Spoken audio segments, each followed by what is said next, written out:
কি বলেছে tan theta plus sec theta equal to e to the power x, তবে cos theta equals to কত, তাই বলেছে না? আচ্ছা, এবার এখান থেকে আমরা কি জানি, sec square theta is equal to 1 plus tan square theta, এটা জানি তো নাকি? জানো এটা? তাহলে আমাদের এখানে tan থিটা sec থিটা দেওয়া আছে, সেখান থেকে cos এ যেতে হবে। তাহলে আমাদের সাথে সাথে এখানে মনে পড়ে গেল যে এটাকে আমি এইভাবে লিখতে পারবো sec square theta minus tan square theta equals to 1, এটা লিখতে পারবো।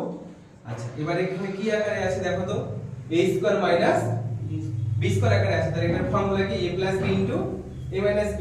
তাহলে বলো কি হবে, sec theta plus tan theta into sec theta minus tan theta equals to 1। এবার দেখো আমাদের গিভেন দেওয়া আছে কি, tan theta plus sec theta equals to কত দেওয়া আছে, e to the power x। আচ্ছা, তাহলে এই যে tan থিটা sec থিটা এটার বদলে কি লিখতে পারবো, e to the power x। তাহলে লিখছি e to the power x sec theta minus tan theta equals to 1, ঠিক আছে? আচ্ছা, তাহলে এই e to the power x টা যদি এদিকে নিয়ে যায় তাহলে কি হয়ে যাবে, 1 by e to the power x। এদিকে তাকাও, এটা যদি ওদিকে নিয়ে যায় তাহলে কি হবে, 1 by e to the power x। আচ্ছা, তাহলে 1 by e to the power x মানে কি, এটা যদি আমি এদিকে লিখি তাহলে কি হয়ে যাবে 1 by e to the power x, এটা মানেই কত, e to the power minus x। আচ্ছা, তাহলে এটাকে আমি যদি 2 নাম্বার কন্ডিশন ধরি আর এটাকে 1 নাম্বার, ঠিক আছে? তাহলে এবার এই দুটোকে যদি যোগ করে দিই তাহলে কি পাবো বলো, এটা 2 এসে এটা 1 এসে, তাহলে দুটোকে যোগ করে দিই, তাহলে 1 প্লাস 2 কত হবে, দেখো এখানে প্লাস tan থিটা এখানে মাইনাস tan থিটা থাকবে, কেটে যাবে। sec থিটা আর হচ্ছে sec থিটা কত হবে যোগ করলে, 2 sec theta, good, 2 sec theta equals to কত হবে, e to the power x plus e to the power minus x, two the power minus x, ঠিক আছে? এই 2টা যদি ডিভাইড করে দিই তাহলে কত হবে, sec theta equals to half of e to the power x plus e to the power minus x। এটাই তো ফাইন্ড আউট করতে বলেছিল, তাই না? না, cos থিটা বলেছে, তাহলে এটাকে উল্টে দিতে হবে। তাহলে sec থিটাকে উল্টে দিলে কত, cos থিটা, তাহলে হাফটা উপরে চলে যাবে 2 by e to the power x plus e to the power minus x। এটাই आंसर। কত নম্বর অপশন আছে বলো তো, বি।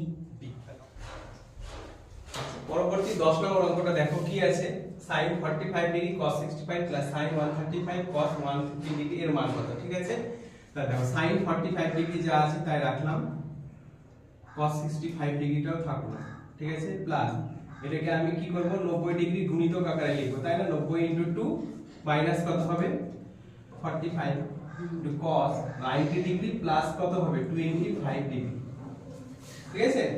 আচ্ছা, তাহলে এবার এটাকে যা আছে তাই থাকলো, sin 45 cos 65 ডিগ্রি, এটা কত হবে বলো, 90 ডিগ্রির জোর যদি থাকে তাহলে চেঞ্জ হবে কি, হবে না, তাহলে কি হয়ে যাবে sin 45 ডিগ্রি, আর এটা কত হয়ে যাবে cosটা sin 25, সামনে মাইনাস, ক্লিয়ার হয়েছে? আচ্ছা, এখানে দেখো দুটোই sin এসেছে আর এখানে একটা cos একটা sin, তাহলে এই cosটাকে চেঞ্জ করব। cosটাকে চেঞ্জ করলে কি লিখতে হয় বলো তো,